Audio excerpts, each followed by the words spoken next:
والقمر بحسبان والنجم والشجر يسجدان وفضل زمانا على زمان كما فضل مكانا على مكان وإنسانا على إنسان ونشهد أن لا إله إلا الله وحده لا شريك له لا ضد له ولا ند له ولا مثال له ونشهد أن سيدنا ومولانا محمدا عبده ورسوله أما بعد فأعوذ بالله من الشيطان الرجيم بسم الله الرحمن الرحيم وما خلقت الجن والإنس إلا ليعبدون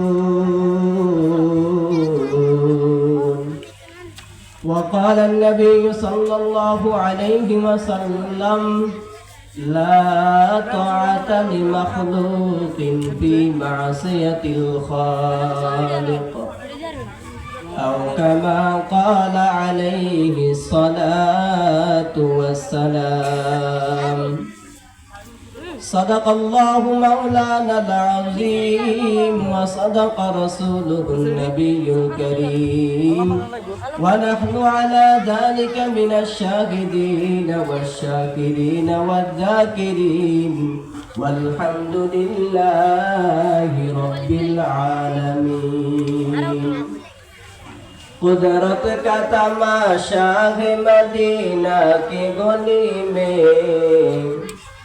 कुदरत का तमाशा है मदीना की गली में जन्नत का नमूना है मदीना की गली में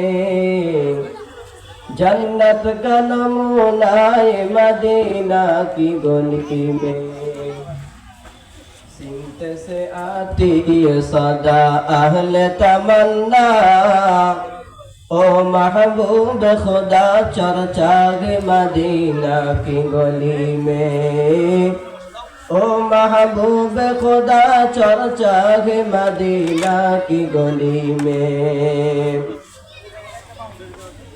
बेअश्क नबी जिसने दिया दर्स बुखारी आता है बुखार ना आती है दर्स बुखारी आता है बुखार ना आती है दर्स बुखारी उल्फत में बराबर के वफा हो के जफा हो हर चीज में लज्जत है अगर दिल में मजा हो हर चीज में लज्जत है अगर दिल में मजा हो डरुआ जामिया जमीन इस्लामिया মাদ্রাসার মতি মাহফিলে আমাদেরকে আসার বসার কিছু কথা বলবার এবং আপনাদেরকে শুনবার তৌফিক দান করেছেন এই জন্য মালিকের দরবারে শুকরিয়া জ্ঞাপন করি আলহামদুলিল্লাহ। এই মাদ্রাসায় যখন আসি অথবা মাদ্রাসার নাম মুখে নিই তখন আমার পিছনের 10টা বছরের স্মৃতি আমার মনে পড়ে।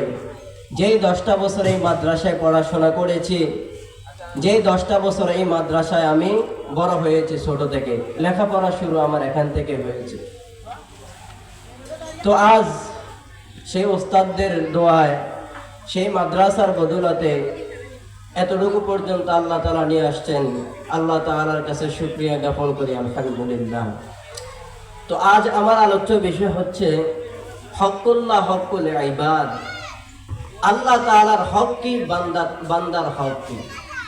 হক দুই প্রকার, এক প্রকার হচ্ছে আল্লাহ তাআলার হক, আরেক প্রকার হক হচ্ছে বান্দার হক।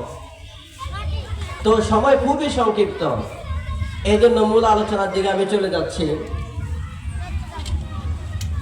যে হকুল্লাহ হকুল ইবাদ, আল্লাহর হক বান্দার হক খুবই গুরুত্বপূর্ণ। প্রত্যেকটা মানুষ যদি আল্লাহর হক গুলা জানতো তাহলে পরিপূর্ণভাবে তারা পালন করত, অবহেলা করত না। এমনকি বান্দার হক গুলা যদি মানুষ পুঙ্খানুভাবে জানতো তাহলে কখনো মানুষের হক নষ্ট করত না। এক ভাই আরেক ভাইয়ের জায়গা নষ্ট করে বলে ভোগ করে অন্যায়ভাবে, একজন আরেকজনের সম্পদ টাকা পয়সা এগুলা ভোগ করে অন্যায়ভাবে। কার হক কাকে দিব সেটা আমরা জানি না। এই জন্য দেখা যায় হকুল্লাহ হকুল ইবাদ উভয়টা পালন করার ক্ষেত্রে আমাদের ঘাটতি। এই হকুল্লাহ হকুল ইবাদ, তো আল্লাহ তাআলার হক কি বান্দার হক কি আমাদেরকে জানা দরকার। সংক্ষিপ্ত আকারে বলতেছি, নবী আলাইহিস সালাতু ওয়াস সালাম একবার মুআয ইবনে জাবাল রাদিয়াল্লাহু তাআলা আনহুকে নিয়ে তিনি এক সফরে যাইতেছেন।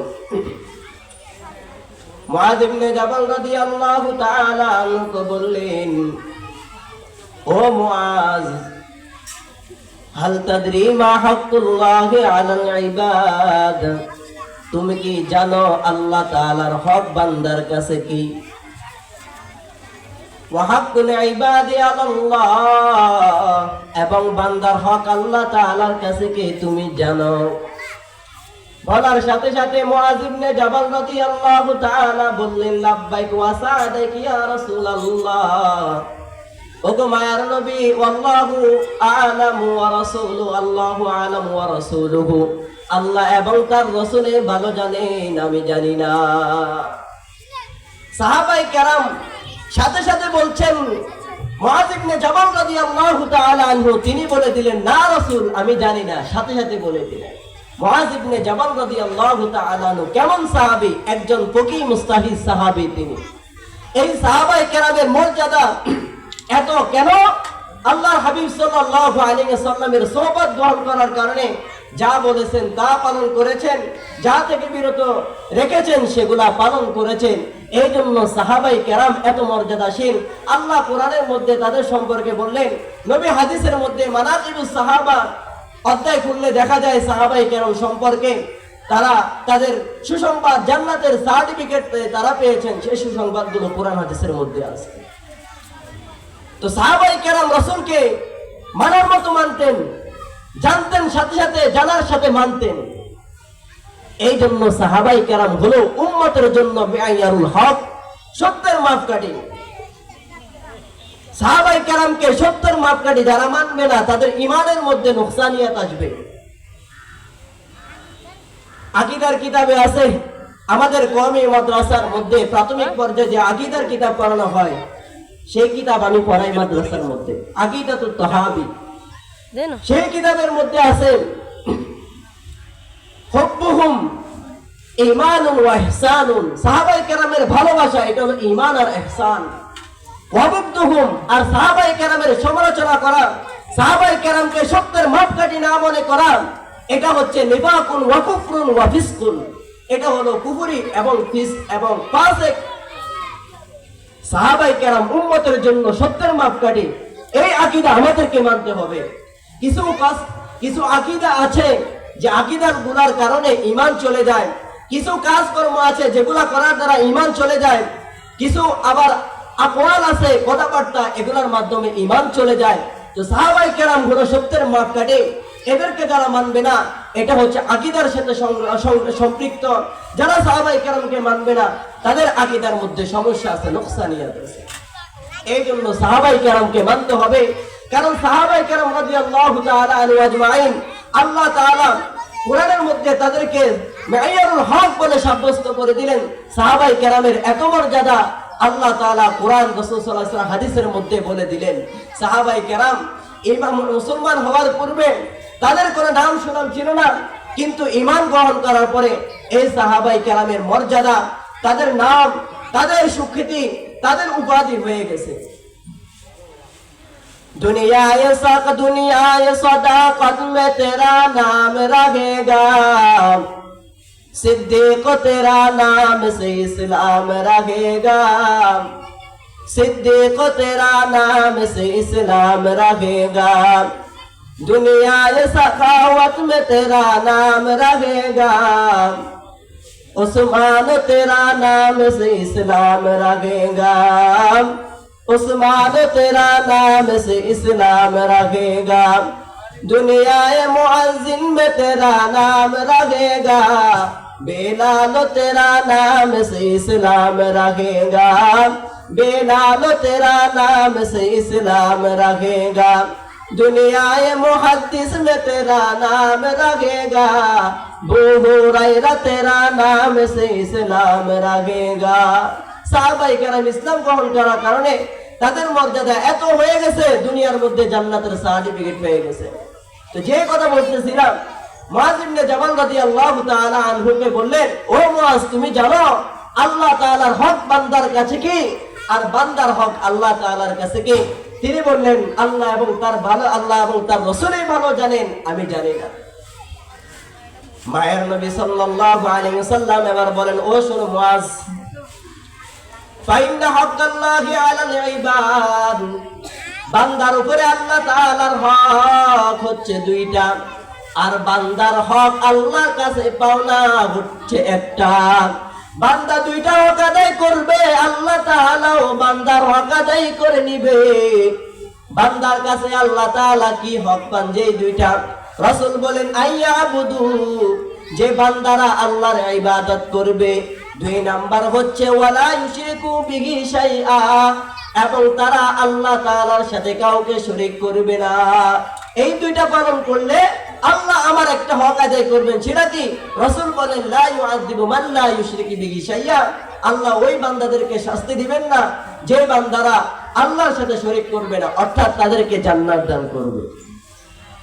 তাহলে আল্লাহ তাআলার এক নাম্বার হক হচ্ছে আইয়াবুদু, রবের ইবাদত করা। এটা হচ্ছে আল্লাহ তাআলার এক নাম্বার হক বান্দার কাছে। আর আল্লাহ তাআলা মানুষকে দুনিয়াতে প্রেরণ করেছেন কেন?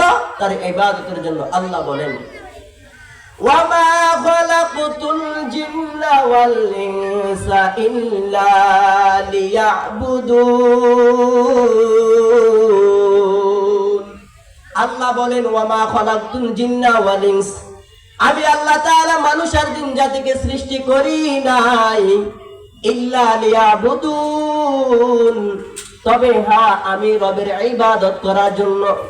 আয়াতের দুইটা অংশ, একটা হচ্ছে হ্যাঁ বাচক, আর একটা হলো নফি না বাচক। ওয়ামা খালাকতুল জিন্না ওয়াল ইনসা, আমি আল্লাহ তাআলা জিন এবং ইনসানকে সৃষ্টি করি নাই, না বাচক। ইল্লা হরফে ইস্তিসনা এসে এটাই বলে দিল কেবলমাত্র আল্লাহ জিন এবং ইনসানকে সৃষ্টি করেছেন রবের ইবাদত করার জন্য। প্রশ্ন করতে পারেন, হুজুর, জিন আর মানুষের কেন কথা বললেন? গরু, ছাগল, অন্যান্য মাখলুকাতের কথা কেন বললেন না? কারণ পরকালে হাসরের ময়দানে মানুষের, ইনসানের, মানুষ আর জিনের হিসাব হবে, অন্যান্য প্রাণীগুলোর হিসাব হবে না। এই জন্য আল্লাহ বলেছেন, ওয়ামা খালাকতুল জিন্না ওয়াল ইনস, আমি আল্লাহ তাআলা মানুষ আর জিন জাতিকে প্রেরণ করেছি একমাত্র আমি রবের ইবাদত করার জন্য। আল্লাহ বলেন, ওয়ামা খালাকতুল জিন্না ওয়াল ইনস, আমি আল্লাহ তাআলা শুধু মানুষকে দুনিয়ার মধ্যে দুনিয়া কামানোর জন্য সৃষ্টি করি নাই। আমি আল্লাহ মানুষকে শুধুমাত্র ব্যবসা বাণিজ্য, গাড়ি চালানোর জন্য সৃষ্টি করি নাই। ও ভাই, দুনিয়া আমাদের আসল মাকসাদ নয়, আসল মাকসাদ হলো আমাদের আখিরাত। কোন দুনিয়া নিয়ে আমি পড়ে রয়েছি? যেই দুনিয়া সম্পর্কে মায়ার নবী বলেন, আর দুনিয়া মালউনুন মালউনুন মা ফিহা। এই যে দুনিয়া দেখতেছো কত সুন্দর, খুঁটিবিহীন আসমান, জমিন কত সুন্দর, গাছ গাছালি কত সুন্দর, সব কিছু ধ্বংসশীল। এই দুনিয়াতে যা কিছু আছে একদিন শেষ হয়ে যাবে। কোন দুনিয়ার মধ্যে তুমি রয়েছ? এক শায়ের বলেন, আর দুনিয়া হিয়া আকাল্লুম মিনাল কলিলি ওয়া আশিকুহা আদাল্লুম মিনাল যালিলি। যারা দুনিয়ার পিছনে দৌড়ায়, দুনিয়া নিয়ে ব্যস্ত, তারা ধ্বংস, তারা পাগলের মতো ঘুরবে, আশেক হয়ে ঘুরবে। এই জন্য আল্লাহ তাআলা আমাদেরকে দুনিয়ার জন্য সৃষ্টি করেন নাই। তবে হ্যাঁ, দুনিয়া অর্জন করতে হবে, দুনিয়ার মধ্যে টাকা পয়সা অর্জন করতে হবে, ব্যবসা বাণিজ্য সবকিছু করতে হবে, কিন্তু আমার ফিকির রাখতে হবে আমার আখিরাত। শুধু ব্যবসা করলে চলবে না, শুধু দুনিয়ার কাজকর্মের মধ্যে ব্যস্ত থাকলে চলবে না। মালিক কেন সৃষ্টি করছেন, প্রত্যেকটা মানুষের বিবেকের মধ্যে এটা চিন্তা ফিকির করা দরকার। কেন আল্লাহ দুনিয়াতে প্রেরণ করলেন, কেন আল্লাহ তাআলা দুনিয়াতে আমাকে প্রেরণ করেছেন? ও ভাই, ডালুয়ার যারা ব্যবসায়ী আছে তারা একটু ফিকির করা দরকার। আমরা শুধু ব্যবসা করলে চলবে না, ব্যবসা করব সাথে সাথে আল্লাহ তাআলার হুকুম মানবো। যখন আজান দিয়ে দিবে 5 ওয়াক্ত নামাজ আদায় করব। আল্লাহ তাআলা আমাদেরকে আল্লাহর হক যে দুইটা, 1 নাম্বার হক হচ্ছে আল্লাহ তাআলার ইবাদত করা, 2 নাম্বার হচ্ছে আল্লাহ তাআলার সাথে কাউকে শরীক না করা। এই দুইটা যখন কোনো বান্দা আদায় করবে তখন আল্লাহ তাআলা বান্দার হক আদায় করবেন, সেটা হলো জান্নাত। একটা হাদিস বলে শেষ করে দিচ্ছি, জান্নাত কাদেরকে দিবেন? দুনিয়ার কোনো মানুষকে দিবেন না। যারা ব্যবসা নিয়ে ব্যস্ত, আল্লাহর হুকুম মানে না, তাদেরকে আল্লাহ তাআলা জান্নাত দিবেন না। আল্লাহ নিজে হাদিসে কুদসির মধ্যে বলেন, আ'দাতু লিইবাদিয়াস সালিহিন মা লা আইনুন রাআত ওয়া লা উযুনুন সামিআত ওয়া লা খাতার আলা কলবি বাশার। আল্লাহ বলেন জান্নাত বানাইছি এমন মানুষ যারা নেককার, আমার নেককার বান্দা যারা আছে, এদের জন্য আমি আল্লাহ তাআলা এই জান্নাতকে বানিয়েছি, যে জান্নাতটা কোনো মানুষের চক্ষু দেখে নাই, কোনো মানুষের ত্বক পর্যন্ত স্পর্শ করে নাই, কোনো মানুষের কান সেটার আওয়াজ পর্যন্ত শুনতে পারে নাই।